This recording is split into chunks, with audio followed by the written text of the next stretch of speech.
Hello everyone, welcome to Nerds in a Box. If you're watching for the first time, welcome to Nerds in a Box. I'm John Dwyer. Dan Kiefer. Tessa Varlata. And we're a weekly podcast where we talk about all kinds of nerdy things, geeky things. We talk about comics, movies, video games, things like that. Next week's topic is going to be about video games, not to tell you anything more about it. We get excited about it. It's going to be really great. Yep. But tonight we're going to be talking about favorite superheroes. So we're going to be talking about, what we define as a superhero for us, and then some of our favorites. So we each picked a favorite before the show, so that's what we're going to be talking about today. We are just coming back from SciCon this weekend, so a lot of fun. Thank you so much to SciCon for letting us be there, for letting us host some panels.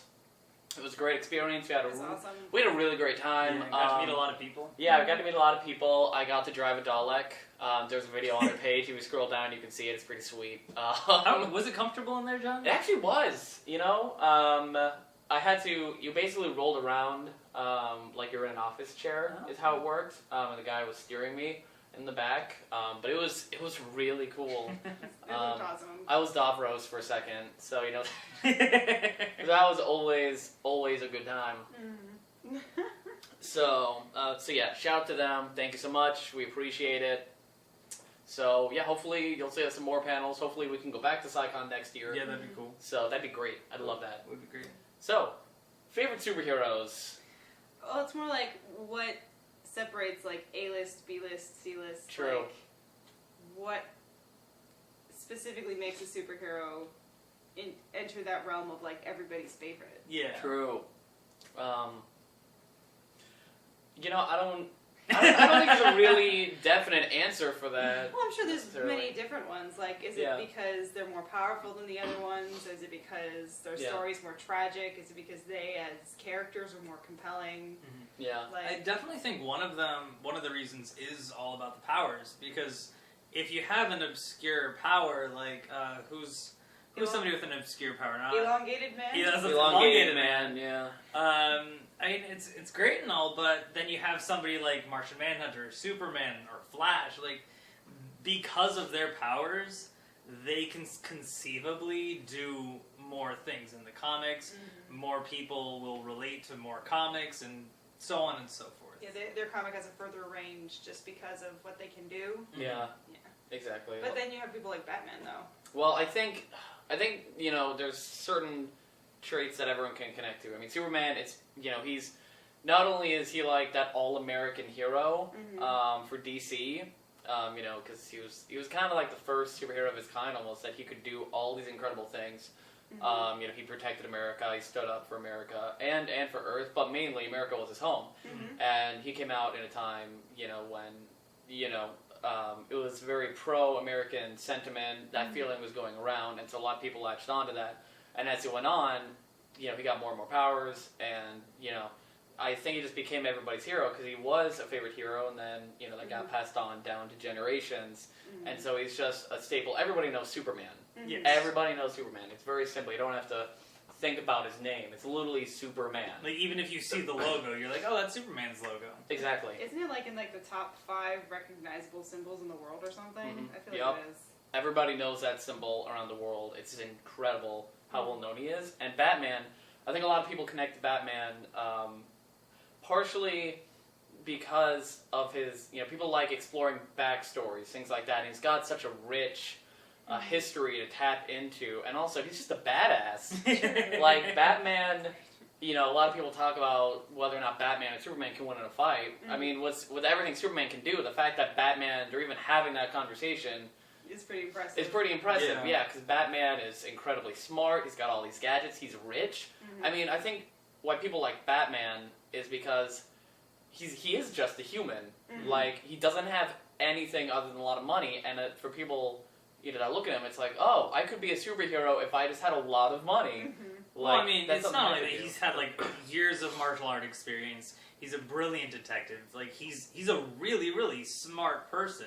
It's not just the fact that he's rich, because as I'd say, you have other people that are rich that aren't necessarily superheroes, and then you got Tony Stark on the other side in Marvel. Yeah. He literally is just a really rich.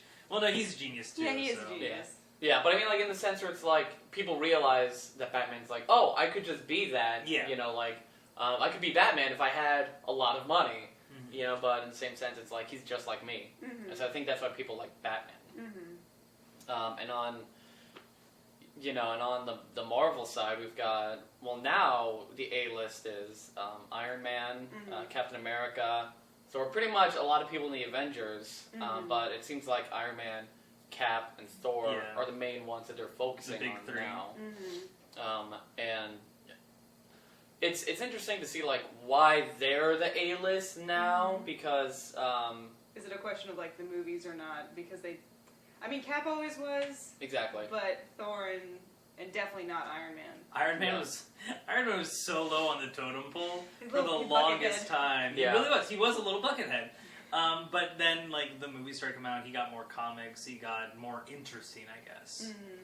Well, and they developed, and he also kind of, even before the movies, he had that whole alcoholism arc that I think once he got more popular with the movies, people read more comics and were able to tap into that more tragic backstory for him. Yeah, true. So, well, and they kind of took the place of Spider-Man being the A-lister, because when the movies came out, when the Sam Raimi movies came out in the 2000s, I remember that he became my favorite superhero, because I didn't really know a whole lot about superheroes at that point. Mm-hmm. But Spider-Man, everybody just latched onto that because he was that kind of nerdy kid that no one really paid attention to. Mm-hmm. And, you know, for a lot of kids and adults, it's like they could really connect with him. Also, a lot for, like, because when I think of, like, cartoons that existed in the 90s when we were all growing up, like, 90% of it was DC, but then you did have Spider-Man in the early 90s, and then you had X-Men in the early 90s. Wolverine. True. Yeah. So those are, like, the big ones that carry over. So it's like, again, are they more popular just because we know them better, or because are we able to know them better because they're so well written?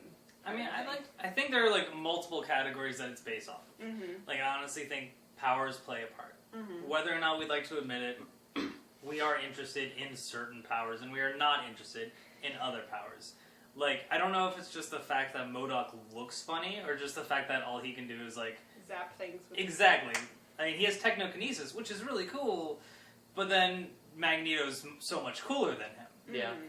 But so you got powers, you got backstory, you got character development, and then you have, I had something else that was going to be really cool. Oh yeah, relatability. That's true. Yeah. I think after those 4 categories, you're able to kind of grade superheroes based off of, like, those to see how popular they could be. Mm-hmm. And I'm sure writers do that as well when they're writing these characters, being like, hey, I wonder if I write this, what are people going to think?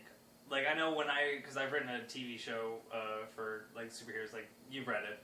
And when I was writing the characters, I was basing it off of, like, people that I know and people and how they'd react to them, trying to create that person that people can relate to. Mm-hmm. And I really think it's the same thing with superheroes. If you can't relate to the superhero, you're not going to care about them. No. So. Yeah. I mean, that makes a lot of sense. And what separates, like, an A-lister from a B-lister, it seems like the B-listers a lot of times tend to deal with more outer-worldly elements, like, Doctor Strange is a big B-list character for Marvel. Mm-hmm. Martian Manhunter, we'll be talking about him later, like, yeah, he focuses primarily on Earth, but he's Martian. His name is Martian Manhunter, so, he comes from outer space, and I think with these heroes, there comes, like, a sense of, that we understand what they're going through, the battles they're facing, in terms of, like, whether it's America, whether it's Earth, we understand it. With Doctor Strange, that one's out there, he's got so many crazy things that he deals with. So many different dimensions. Yeah, exactly. Astral planes and stuff. Yeah, I think another thing about B-listers, it also taps into, like, political and social minorities, too, which is also, I think, why they're raised up above C-list, but they're not quite A-list as well. Yeah. So, that like kind of... Luke Cage, Iron Fist. Mm-hmm. True. Heroes for Hire. Spider-Woman, all that stuff. Black Widow. Like, I mean, as awesome as Black Widow is, it's hard to relate to being part of the Red Room. Yeah, like, so. Russian secret agent spy. So, yeah. Yeah, I think that's also kind of a really cool aspect of the B-list that I like a lot. Yeah, and I think like as it goes down the list, what separates them is that like they seem more like a one-note hero, like As you C-list get and further D-list. down. Yeah, as you get further down, there's like The backstory and the character development is less. exactly because there's less they can really do with the character. Yeah. Mhm. So you know you can't really connect to them as much. I think that's what kind of separates like C from B to A-list characters. Mhm. So you know, covering that, talking about that, we're actually going to start with you, Dan. If that's Okay, yeah, no, that's we're going to fine. talk about your favorite superhero. And it's kind of fitting that we were talking about like the lower tier, like C-list and B-list, because like my favorite hero is actually a pair of heroes is Cloak and Dagger. You've heard me talk about their comics before this, and they've always like really been an interest to me. And it wasn't until more recently that I read all of their comics, started writing a movie for them. But I just really learned to love them because of their character dynamic with each other. Their backstory is they're these two runaways. One of them's from the Bronx. One of them is from, I want to say, somewhere in Ohio. I'll look that up again. Anyway, but they both ran away. They ended up in New York City, and they got kidnapped by the Marvel version of the Mafia, which is the Magia. Super creative with that. And they were experimented on about this new alternative drug that was supposed to be super addictive, and it actually ended up enhancing their latent mutant genes, giving them powers of light and darkness. Interesting. I didn't know they were mutants. That's really cool. Well, sort of. They are mutants, for the most part. There was experiments done on them from like X-Men, and they were trying to figure out if they were mutants, and they were confirmed that they were. And then they became part of like the Dark X-Men with Osborn, and eventually they actually found out that they weren't mutants. But then Beast reconfirmed that they were, and they've been going back and forth between the mutant world and not. But it gives them the whole span of they've worked with so many different people. They've worked with the X-Men before. They've worked with the Avengers, like in the Civil War. Cloak was a big part, and then they've been around. And yeah, but their dynamic is so interesting because they're Tandy and Tyrone, Cloak and Dagger. Dagger's ability of light also emits heat. And if she has too much light energy, she burns up. Like when she first started, she needed to release that energy. Cloak, on the other hand, he's actually somewhat possessed by a demon, and if he does not feed on like the light that people give off as they live, then he just kind of goes insane. So it's consumed by the darkness. Exactly. And so Dagger's constantly feeding him light to kind of cool herself down as well as satisfy his hunger. And so they have this like mutual like need for each other. So there are times that they're like, God, I really don't want to be here. Especially in the early times, they just want to go back home. Well, Tyrone doesn't. He's kind of insane in the beginning because he's consumed by this demon. Well, yeah. Fun stuff. Naturally. But eventually they learn they fall in love, and it takes Dagger a little bit longer to fall in love. But at the end of, I almost said Spider-Verse just because like I've been reading that one. At the end of one of their most recent comics, she kind of confesses her love for him as well, and their powers got switched, which is really unique, and I'm really excited to see where it goes from there. But they haven't written anything after that, so I'm going insane. Oh man. But it's really interesting. It's really great to see their development because they ran away as kids. So you're seeing them grow into adults as well, kind of taking responsibility for what they've done, deciding that this is where they need to be, this is where they want to be. Even after Dagger's parents find her, they're like, hey, you can come back home, we understand, blah, blah, blah, blah, blah. She's like, no, I can't, this is where I'm supposed to be, this is what I have to do, this is my mission. And it's really great to see that depth and that character development that they have. And that's one reason why I love them so much. You know how much I love character development. That's all you talk about is character development. It's important. If you love, I mean, that's not a bad thing to love. No. Right. So, and is that why they're your favorite? It really is. I mean, I've read a decent amount of comics, and a lot of people, like, characters do develop. Mhm. I just think that it's interesting, like, them, the Runaways, since they start at such a young age, the beginning comics are super childish. And then as you get into the later comics, you see this maturity come out of them, they understand their responsibilities, and it's something that I personally can relate to, because I've definitely had those times where I'm just like, I really didn't want to do my homework. Yeah. And then you learn throughout the years, and I can be like, I was totally just like that. So it's really cool to see that. So yes, Cloak and Dagger. Cloak and Dagger, my favorite heroes right there. I was gonna say I don't read enough of Cloak and Dagger because whenever we talk about it, I'm like, oh yeah, that sounds really cool. I want to do that, especially because they were. I mean, I remember when you first told me about that you loved them so much when you were playing. What was it? Marvel Ultimate Alliance Yes. 2 when they had the Civil War going on, and they didn't have Wiccan in there, but they put in Cloak and Dagger instead, Yeah. and you were like, oh my god, Cloak and Dagger, what? They didn't do anything except teleport you places, which was cool. Hey, that's still cool. No, that is that was cool. a big deal. That was like, because I didn't know anything about Cloak and Dagger until I read Civil War. Yeah. And then watching just Cloak, just be amazing. Yeah, Yeah, right. no, Just be 'cause, like, absolutely amazing. That cloak, he'll just be like, you guys are all devoured. And it's like envelops everything. My favorite thing is he's constantly saving people by like getting in front of like a train, teleporting the train to like the dark dimension, which is part of the darkness that controls him, and then like outside the other cape, going completely around the people that he's protecting, and he's like, oh, that took a lot of me. But he just teleports a train as it goes through him. You know, pretty normal. It's whatever. I'll just teleport every hero from the negative zone into our reality. I mean, yeah, you know, that's, No bigs. that's pretty normal, right? Right, yeah. If he had absolute control of his power, he probably would be one of the strongest superheroes.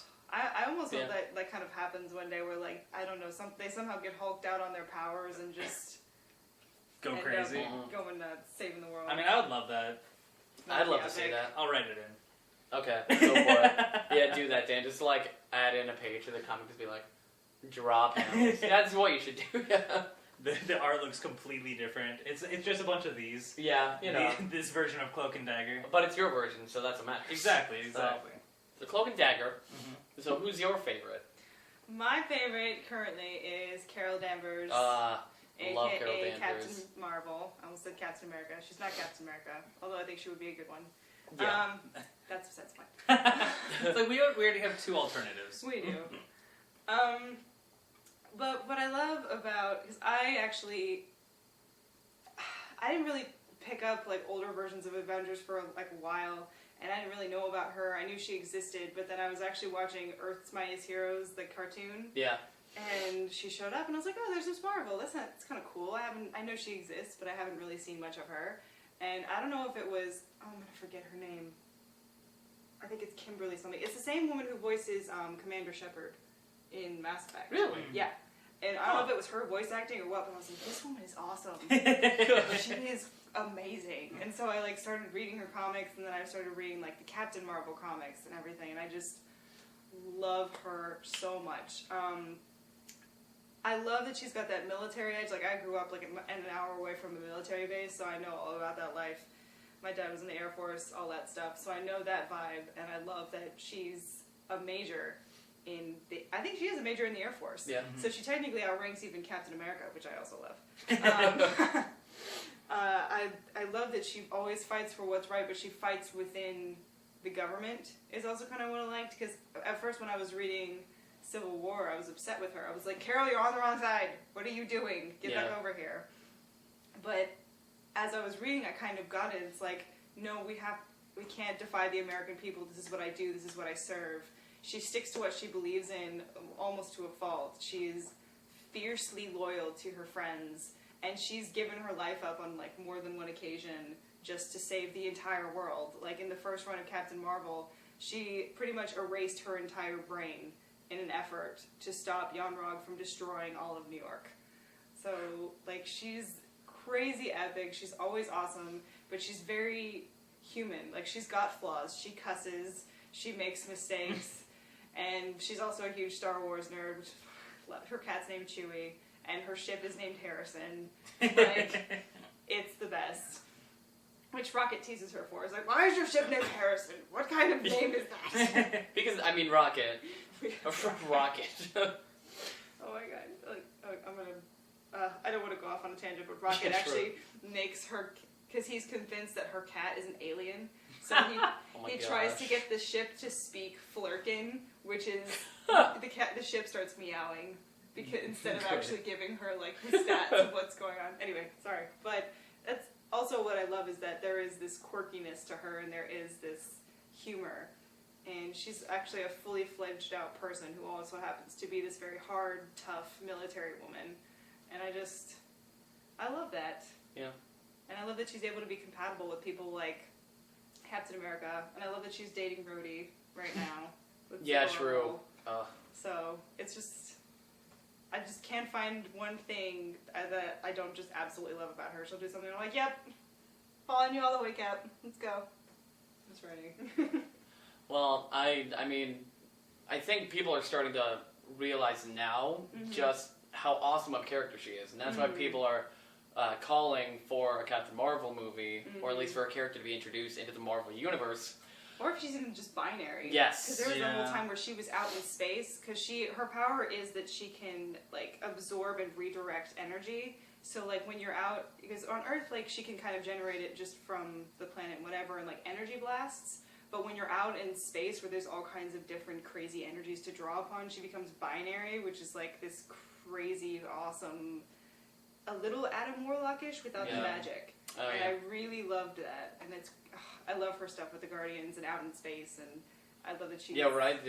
able to do both levels of that. I love that she was just in the Guardians of the Galaxy run. It was so cool seeing her there. And she, like, her and Quill are just, like, bickering back and forth about, like, how, like, Quill's an idiot, and he's like, yeah, I'm just gonna get my ship back. And she's like, what are you doing? It's like, it's right there. So he, like, gets the ship back, and she's like, that never should have worked. She's all about the sarcasm. Yup, all about it. So has Carol Danvers ever actually like fought Bishop from the X-Men? Because I would love to see that fight. Because both of their powers Right? are absorbing energy and redirecting it as That an would be energy cool. blast. So they're just constantly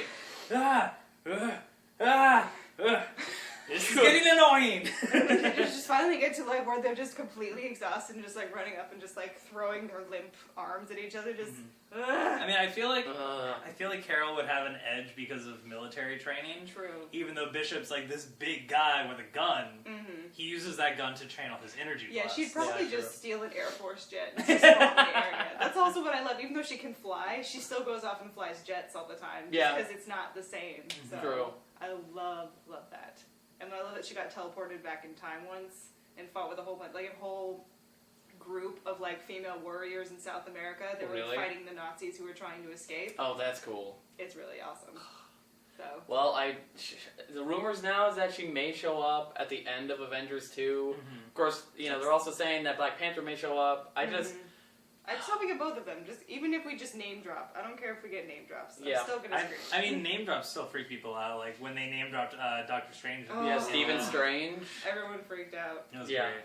And then he's getting his own movie. So I'm hoping that, you know, that as the original slate of Marvel heroes, you know, as they get through those, like Captain America, Iron Man, Thor, that they go on to the other ones. So and they're then they epic B-list. can- Exactly. Because Marvel's Marvel's got like a couple of A-list characters, and then like it's all B-list from there.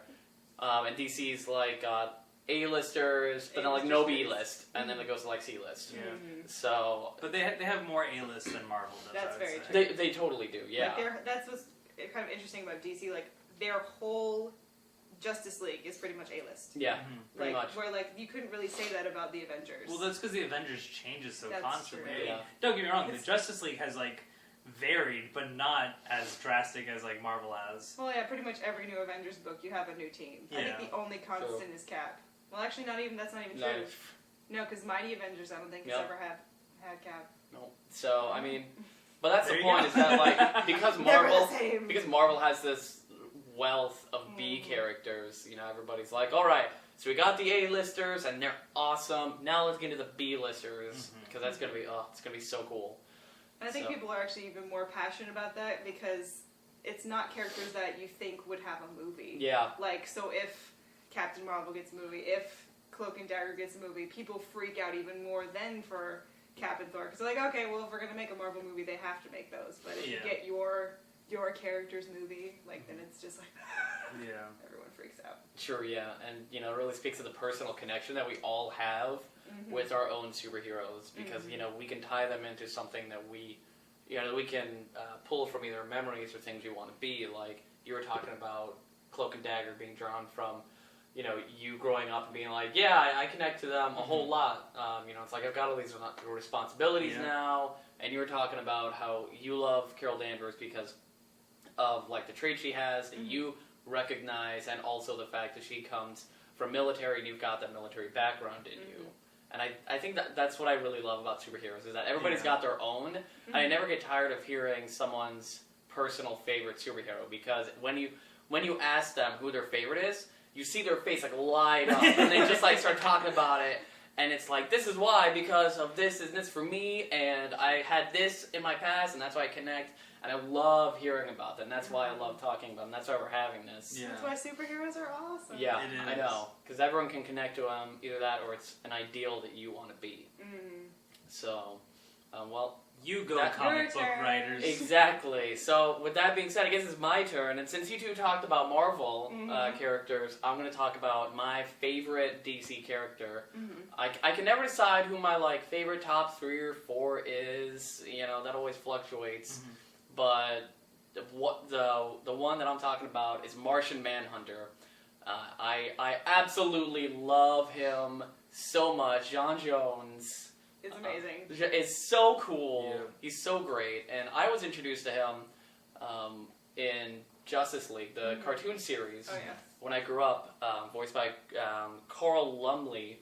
And he had this really great presence about him in the series. And, you know, so His face doesn't emote if you watch the cartoon. It doesn't. It doesn't do anything. It doesn't. It's all the voice acting. yeah, it's all the voice acting, which is I mean, incredible. He's got like his eyes will fluctuate. Yeah, his eyes will fluctuate, but like, you know, there's not a lot that changes compared to like, you know, The other like Superman or the characters. Flash. Yeah, exactly. So, you know, the thing I loved about him in Justice League, and the thing that I really connected to, an ideal that I wanted to have, is that he was the Rock of the Justice League in that series. You know, he was in the Watchtower. He was telling them what was going on, and in the series, the first episode started with him being introduced to them, where he was, you know, kidnapped by the government after he had come here from Mars. After in the series, I believe this alien species wiped out after an alien species wiped out his entire families and his planet. So he's the last one of his kind.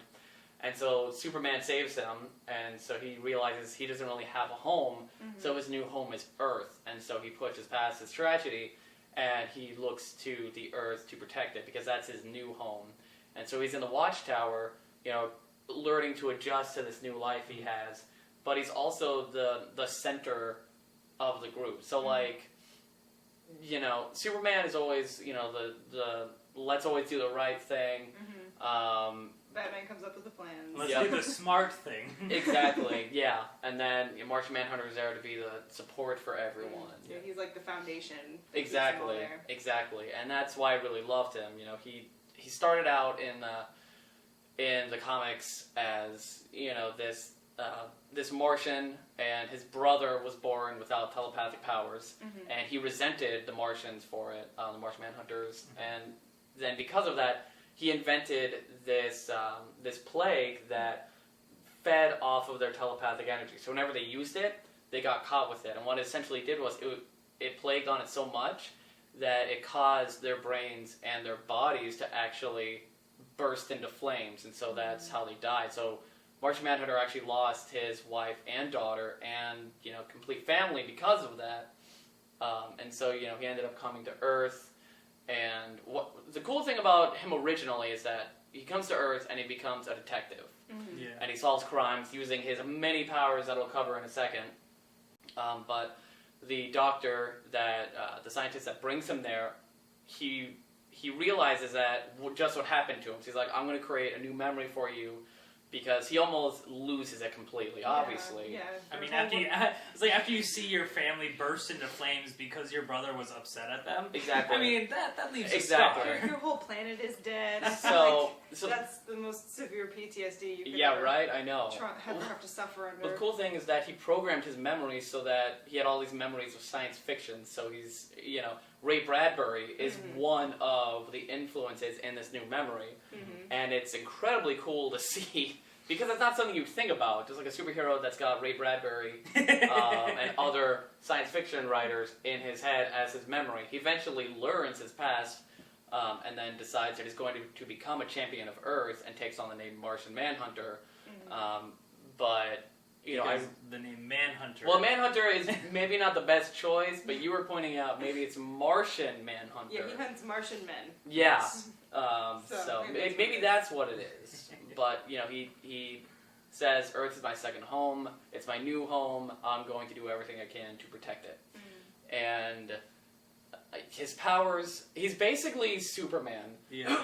He's basically the equivalent to Superman because he's got super strength, super speed, super endurance.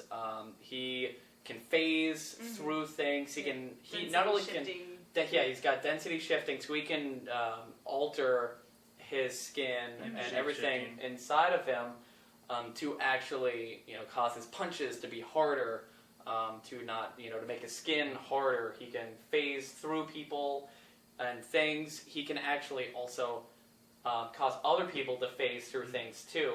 He's telepathic, obviously. He's got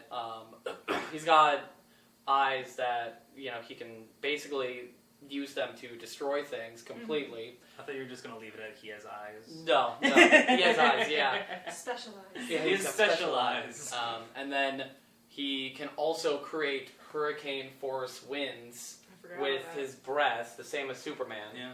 So there's so many things he can do that they actually played off of that in the new 52, where they kind of created a Justice League of America to counteract the Justice League in case the Justice League ever did anything bad, and Martian Manhunter was basically the opponent for Superman, which is perfectly fitting. That'd be an awesome fight. It would be a great fight, and the only thing I don't like about Martian Manhunter, and this is nothing about him, is that DC right now hasn't given him his own series in New 52.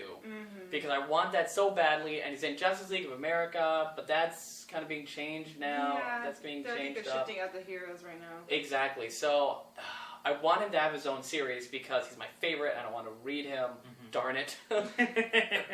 But he's definitely my favorite because of just what he can do. He did all this cool stuff. He was the Rock for everybody, and that's what I latched onto. And I think the Justice League series just did a great job of not only introducing characters to people, but also making you connect to them. Like everybody, a lot of millennials and some Gen Ys, they love the Justice League series, and they especially love Jon Stewart. Yes. Because I love Jon Stewart because he's so cool. He doesn't take any crap from anyone. I like him way more than Hal Jordan. Yeah. I feel like the snark quota is already filled with Flash, and Flash is more likable. Yeah. So I feel like that's also, I think it's also just my military background again, just because I'm like, True. I love gruff military dude being like sassy pants. Yeah, right? No, we're gonna do it because the mission says we're gonna do it like this. Got any problems? Good. Let's get out of here. Exactly. So That was he's, actually pretty good. I know. Good So job, Stewart. he's, that series did a great job of introducing everybody. I think that's also why people want Martian Manhunter in the Justice League movie so bad, is because he's part of their childhood now. Exactly. Yeah. I mean, that's what I want. Although David Goyer says that no one cares about Martian Manhunter, which is a lie because I care. We all care. We all care. Well, they haven't even talked about Hawkwoman either. Yeah. So True. Hawkwoman's a whole nother part of that. she was my favorite. Yeah, she's pretty sweet. They made her really cool in the She series. was such a badass with her mace. I just love the fact that they made her almost like the meathead of the group in a sense where she's where she was like, the brawler. I'm just gonna punch things first and then I'll ask questions later. Like she attacks. There's one episode where she attacks an alien ship. It's when Jon Stewart is on trial by the Green Lanterns. Yeah. And and they start shooting at him. She's like, I don't care, I'm just gonna fight. And she like downs one, and they're all like, what are you doing? No, this is not doing anything good. She's like, I don't care. We're here diplomatically. Too late. But no, I also love that she's like very in tune with herself as a woman. She makes more sex jokes than any other dude on that show. If Yeah. you Yeah. ever watch it, Oh, yeah. that's also another thing that I Oh love. yeah, they did a So great job with all those much. characters on the show. Yeah. That's where I first knew him, and that's Mhm. you know where I really found a love for his character. So definitely my favorite DC superhero, and one of my top 4. Mhm. Yeah. I It's can- up there. I can It's never up- decide, you know, and I think for me part of it's because like, you know, Captain America Mhm. is one of them, and Martian Manhunter, and then now I've got. And do you want to do now like I've an got honorable mention now now? I've got Star Lord and Rocket Raccoon. Yeah, I guess now would be a good time to talk about honorable mentions. Yes. Um, Ones that we love but didn't quite make it to number 1, at least for today. Yes. In our I already kind of talked about Jon Stewart. Mm-hmm. God, I love Jon Stewart. He's just so well written. All of them were. Mm-hmm. Like I don't really care for Superman. Full disclosure, unpopular opinion, I don't like Superman because I don't like the fact that he can pretty much do anything, and he can be put into a healing coma. I mean, I understand his purpose. Mm-hmm. Yeah. His purpose is to be like people to aspire to be him, Yeah. Mm-hmm. and I get that. I'm just not interested Mhm. in seeing a character that doesn't develop. It's also one of those things, I think, like, the three of us are more into characters that we can relate to. True. And there are a lot of people who would rather just be after characters that they want to be like. That's- and I that's- feel like that's a good that's point. what Superman is for. Yeah. But we're just like, we can't relate to you, we don't just Exactly. go over there. Which is funny that I talk about Superman being able to do anything, because I just talked about Martian Manhunter being able to do so many things. But I feel like Superman also, like, Martian Manhunter he's always checking up on the group. Like, whenever somebody's hurt, he immediately telepathically links with them. He's like, you okay? Everything's good? True. You're not okay? I'm coming to get you. Yeah. Well, not that Superman wouldn't do that if he could, but he's too busy pounding the bad guys. He's too busy with the weight of being Superman Yeah. to do that. Yeah. So I think that's also why Martian Manhunter kind of... Yeah, no, a Superman little couldn't closer. necessarily be like, hold on, I'm gonna stop fighting you. I need to go check on my Well, funny- comrades. The funny thing about that is that when I was at Coliseum of Comics the other day, you had the Superman animated series on, Mm-hmm. and there's the episode where Lex Luthor isn't doing anything bad, but he's doing something to actually help protect Metropolis, and Shazam, like, he fights Shazam, Superman fights Shazam, and, like, Superman just, like, punches him through buildings and stuff, and then, like, half the town gets destroyed. I'm like, what are you doing? And then you realize that, like, Superman was wrong, and that Lex Luthor was actually doing something. was like doing something nice. He's like, I'm sorry, Lex, I messed up on this one. And he's like, no, it's my fault. I'm like, what are you talking about? Superman literally just took out, like, 20 buildings. It's like in Man of Steel. True. But we're talking about honorable mentions, Yes, not right. not superheroes that we don't necessarily care for. So, Dan, would you like to go next? Yeah, I mean, sure. Like, a couple of my favorites include like Iron Fist, The Runaways. yeah, you love Iron Fist. Well, I mean, the biggest thing that brought me to Iron Fist in the first place, like, I love the idea of like he's a martial artist. That's really cool. His name is also Danny. Yeah. Yeah. His name is Daniel Rand, and I'm True. like, it's kind of like my name. And so, like, I was automatically attached to him, and then just reading more of his comics, he's a really interesting character. Lost his parents, kind of like Bruce Wayne style, where he became basically the next heir to a family company, Rand Industries, which is really, really big, and he's a billionaire. But he doesn't care about any of that because he was trained by monks, and he's just like, I'm at peace with the fact that I don't have these things. Yeah.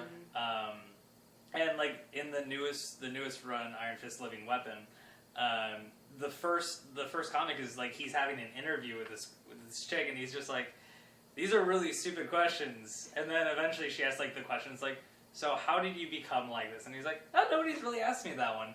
And then like they end up like sleeping together, and like his whole like he's just super chill about everything. And He's then kind of like a hippie, a little bit. he's a little hippie bit. that fights ninjas. So, Interesting pretty premise. awesome. Yeah, interesting Pretty premise. Well, no, it's really interesting. Like, they fall down an elevator shaft, and he like catches himself with a finger, and he's holding her with his foot, and he's just like, "Gotcha." And I'm just like, what? Yeah, naturally. Of course, of You course. have like the most laid back dude best friends with Luke Cage. Yeah. Who's, like an Yeah, inch away right. from just punching somebody through a wall for being stupid. Which I is love why I it. think they work That's so true. well together in like Heroes for Hire. Mhm. But I love Iron Fist. I love the Runaways. More or less the same reason why I love to see Cloak and Dagger Yeah. evolve.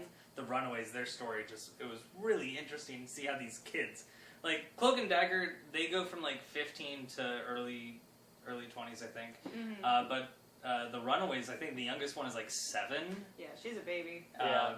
But she's also the strongest Right? one, which is the funniest thing. Yeah, that's really true. But those guys, Nightcrawler's always awesome. Nightcrawler and Everybody Colossus, loves always love Nightcrawler. them. Mhm. And then last on my honorable mention list is Shadowcat and Lockheed. Because who doesn't want a pet dragon? Yeah. Seriously. No, Lockheed's Yeah. awesome. Like, I always love seeing, like, when it says, like, team members for different things. Lockheed is his own thing. Like, Oh, yeah. Lockheed is a member of the X-Men. Yeah. And it's so great because he's obviously not a mutant. Mhm. He's just a dragon. Like, he's an alien. But they're like, nah, it's cool. He's an X-Men. It's like, Yeah. okay. Kitty Pryde says it's cool, nobody cares. Yeah. Yeah, no, that's a really good point.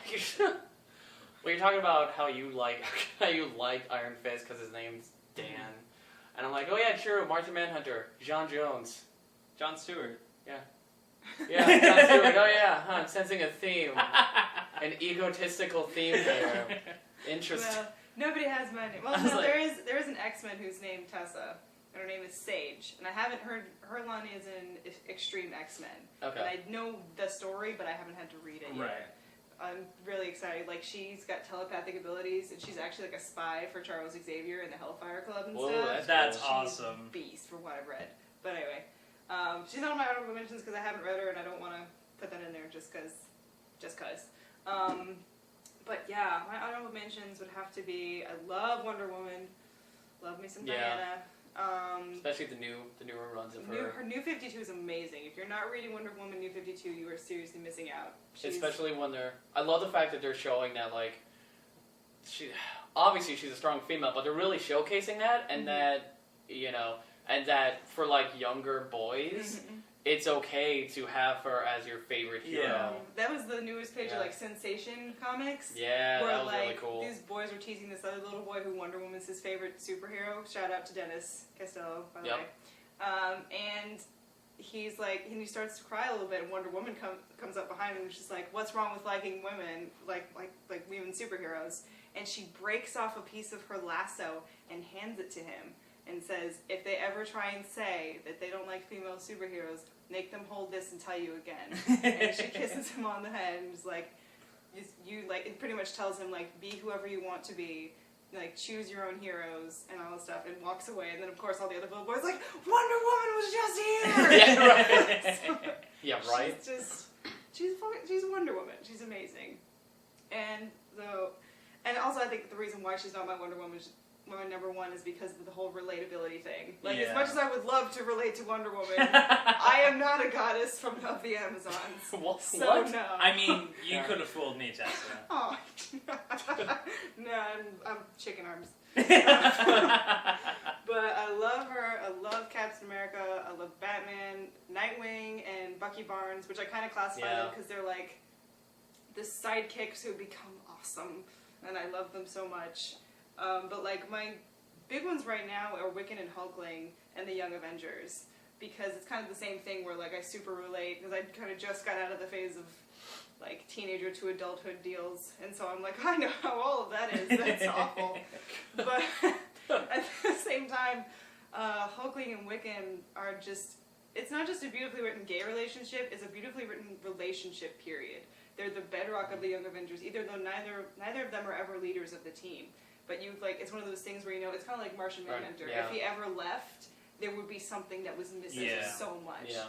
And I love that. And they're crazy powerful, and they're super awesome and sweet and snarky, and it's just super awesome. Oh, I can't forget Kamala Khan, the new Miss Marvel.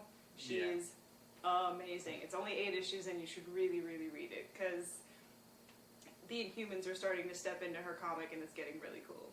So, Interesting. yes. So yeah, those are my honorable mentions, because Hmm. they're Yeah. back row. Yeah, Batgirl. Yeah, true, Batgirl. Yeah, how'd you forget Batgirl? I don't know. Oh yeah. Because I think she's just kind of a given in my brain. all the time. I think you're still sad about Gail Simone I am not so riding them sad, so anymore. I don't want to think about So true. That's a good point. Let me see my honorable mentions. I mean, Rocket Raccoon. Rocket Raccoon, Peter Quill, Captain America. I've already taled about. A new one that really came out of nowhere recently that I'm really starting to love is actually Gwen Stacy as Spider-Woman. Like, we're gonna talk about this later in comics, but Edge of the Spider-Verse is kind of like this alternate reality series we're doing right now for Spider-Man, where he's trying to gather up all these alternate versions of Spider-Man and Spider-Woman to kind of face the biggest threat that he's ever faced. Tessa can tell you more about that than I can, but Moreland wants to wipe out all of the Spider-Men that ever existed ever. Yep. So There's actually a steampunk Spider-Woman that's Really? popping up. I saw pictures of her from I think Think Geek or something. Some nerd site posted it, and I was just like, what? That'll be She's fun. got this crazy contraption. It looks amazing. I mean, I'm a sucker for anything steampunk.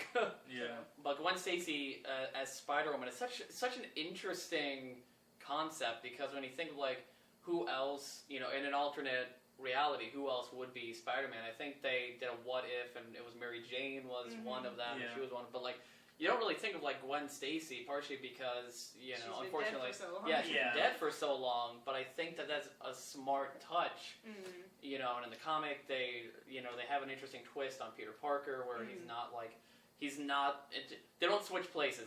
It's not like the Goblin is fighting Gwen and then he throws Peter Parker off. It's not that. They have an interesting twist for him. That Definitely totally read fits. it. Definitely Yeah. read it. But she's this really cool. Gwen Stacy's just cool in general. But the fact that she is in a band with Mary Jane called the Mary Janes, the fact that she is, trying to. The police is out to get her, and of course her father is in charge of the police, so there's that whole dynamic there where she has to keep a secret from him, and she's trying to, go through life. It's basically what Peter Parker is going through, in terms of growing up as a teenager, but from her perspective, with her own problems. While still really keeping cool. the snark, she's still Oh, snarky, yeah. but it's a little different than Peter's, which I also liked. She wasn't just a Peter clone. Exactly, So yeah. she was not. Because Gwen Stacy had her own humor, Oh, and yeah. they completely translated it so well into this comic, and I love it. And it sold really well in the comic stores. Oh, right? it's it's gone out of ours in a week. Yeah. And her costume is amazing. I already want to cosplay as her. Exactly. It's super, super great. And it's That's what we should do. We should all go as different Spider-Men. That'd be Yes. cool. That'd be really cool. Yes. I can do that. Yeah. Well, and then, a lot of people are talking about, she's been so well received, not only the comic, but her character in general. Not only has it been well reviewed, it's been sold out in so many places. A lot of people are talking that she's going to get her own series soon, which I think would be super cool. would Super be exciting. insane. I would love that. That would be a great touch and a great thing to see. So Gwen Stacy's definitely one of them. Another one that I've really enjoyed lately is the most recent run of Hawkeye. Clint Barton's the Yeah, best. Clint Barton. Well, that's the Hawkeye versus Deadpool, right? No. Oh, that's separate. I mean, it's the same character. That's Yeah. a miniseries. as well. Yeah, Oh, okay, a gotcha. miniseries, but the Hawkeye series that's currently going on has a really great animation. But what I love about it is that they're doing for him what they did with Spider-Man when he first started. Is that it's here's this guy that everybody can relate to.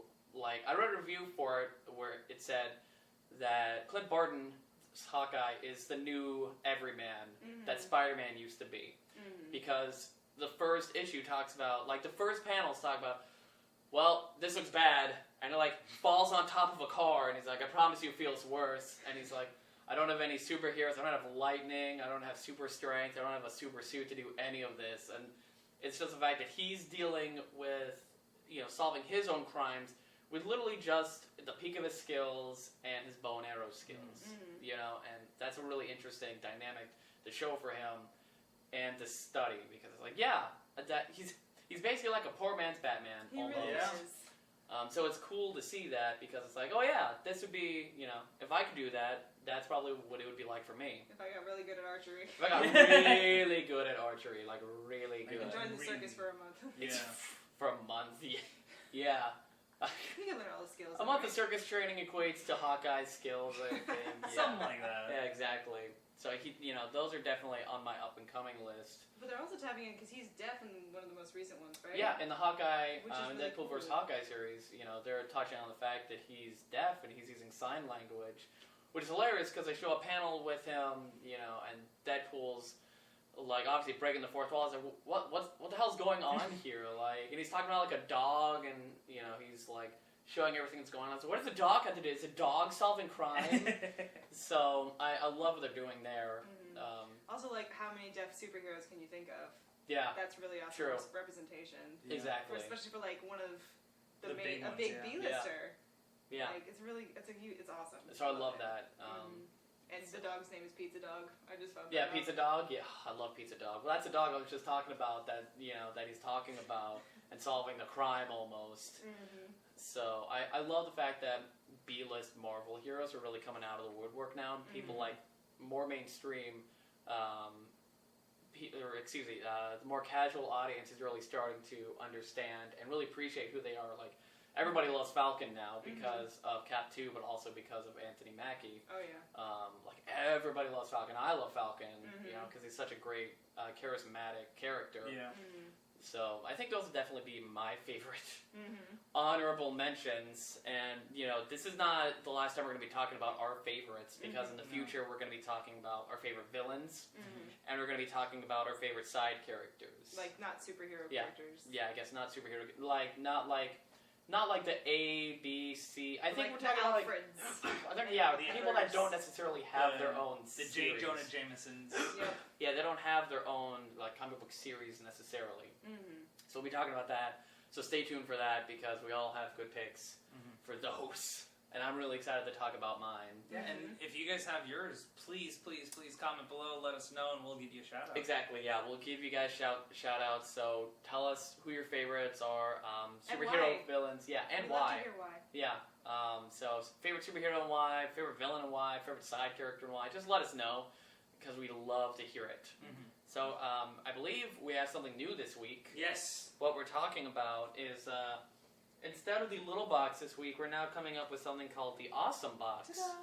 So every time we have something really awesome happen during the week, we're gonna put them or it inside the awesome box. Positive reinforcement. So I believe you're the one that came up with the awesome box, Tessa, because you Yes. had the idea. So why don't you go ahead and talk about who's going in the awesome box? This week I saw the Box Trolls, which was absolutely adorable. A wonderful, like the animation is gorgeous. Stop motion, right? Yeah, it's Yeah. most of it's stop motion. There's like a touch of like CGI and like the out shots, Yeah. but yeah, it's stop motion, gorgeous, gorgeous, gorgeous. There's like all kinds of people that I didn't know were in it until like the credits rolled. Like Simon Pegg is in it, Nick Frost is in it, Ben Kingsley. Tracy Morgan. Yes, Tracy Yeah. Morgan, and that IT guy, Iode, I can't say his Oh. name right. Yeah, the guy from IT Crowd. Yeah, Yeah. he's also in it. He's great, and it's a really cute story, and it's all about like unconventional families. Like it doesn't matter, gay, straight, box, trolls, not, whatever. Like a family is built by love and support, but it's also a story about you define who you are. Like where you come from is important, but in the end, you define who you are and what you do. So that was just really, really cool and really, really cute. And like I haven't seen that out of a kids movie in a little bit. At least not told that in a way that wasn't completely trite and awful. So I'm gonna put the animators Laika Alika? Yeah. in here I like it a because lot. they did a beautiful, beautiful job, and it's a crazy creative world, and it's wonderful. So they're in the Yeah. option box. Ooh, Sweet. awesome box. Excellent. Yeah. So there you go. Awesome box, brand new thing we are doing. So stay tuned for that. We're gonna probably alternate or at least Yeah, find some way for a little box. It's and really it- hard it to depends on find. It's news. really hard to find people to put in a little box Yeah, sometimes. we're not especially negative people. At least Yeah. I would Yeah. think so. So We- we don't like putting people down every week. Exactly. It'll so- go back and forth. Yeah. Yeah. So, well, I already talked about Gwen Stacy, Spider Woman. Definitely pick it up. She's got a sweet costume. Mhm. I'll have Dan do some zoom ins later on, so he can do some shots, so we can really get a sense of the awesome stuff in here. And then, like really, really beautiful art. It was very colorful. The whole book is yeah. really bright. Yeah. It almost seemed like it had a very punk vibe to it, like a punk Mhm. rock vibe. So that's Like that's what I love about it too, and that's gonna be really cool. Speaking of things that are coming out, brand new for Marvel, shaking things up this coming week. New Thor, Yes. It's on female Wednesday. Thor. Yup. So get ready for that. That's huge. See if she makes it on your favorite hero list. Yup. Yes. New Bucky Barnes. Yes. Coming out. New Winter Soldier series. Mhm. So stay tuned for that. Those are the main two for Marvel. Those are the main Yeah. that I really know about. I don't know if anything major is coming out for DC. I know they just finished up Injustice Year 2. Is Lobo this week or is that in? Logo's coming out soon. Soon. Yeah, he's coming out soon. There is a DC thing coming out this week, but it's not like the huge one. Yeah, it's not as huge as like a brand new Thor series. Right. So yeah, stay tuned for that. We'll probably talk about it next week. Yeah. Give it a shout out. So I'll definitely review it next week. But before we forget, we read some news before we started filming. Oh, that yes. kept us super excited to Yes. film, or excuse me, to talk about. So, I think we're all a little excited All about right. so it. you guys will So- remember. Yeah. Oh, a jeez. few weeks back when we talked about. Yeah, Careful. The reboots and reruns. So Yeah, blow off your I'm fucking knocking leg. everything over. Don't Dan. break the box, Dan. Dan, don't break the box.